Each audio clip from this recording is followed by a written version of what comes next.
रत्नागिरी शहरातील आरोग्य मंदिर परिसरात शनिवारी सायंकाळी 4:30 वाजण्याच्या सुमारास एक भीषण अपघाताची घटना घडली। एका एसटी बसनं रुग्णवाहिकेला जोरदार धडक दिली। या अपघातामुळे मारुती मंदिर ते आरोग्य मंदिर या मुख्य मार्गावरील वाहतूक व्यवस्था तब्बल 2 तास पूर्णपणे विस्कळीत झाली होती।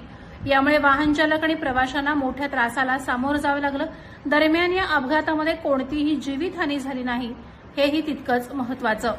शनिवारी सायंकाळी एक रुग्णवाहिका शिवाजीनगर येथून आरोग्य मंदिर मार्गे मजगाव रोडच्या दिशेने जात होती। याच वेळी रत्नागिरी शहरातून साळवी स्टॉपच्या दिशेने जाणारी बोरिवली रत्नागिरी ही एसटी बस तिथे आली। आरोग्य मंदिर चौकात एसटी बसने या रुग्णवाहिकेला जोरदार धडक दिली।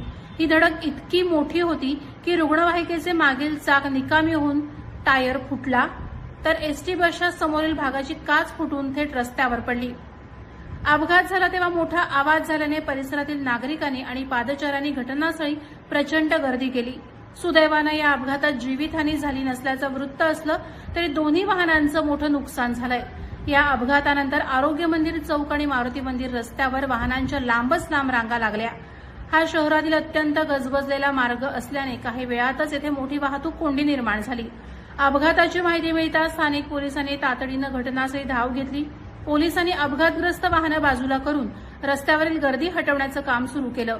तब्बल 2 तासांच्या अथक प्रयत्नांनंतर या मार्गावरील वाहतूक पूर्ववत करण्यात पोलिसांना यश आलं। मात्र तोपर्यंत ऐन सायंकाळी वाहन चालकांना मनस्ताप सहन करावा लागला। प्रहार डिजिटलसाठी अनघा निकम मखदूम, रत्नागिरी।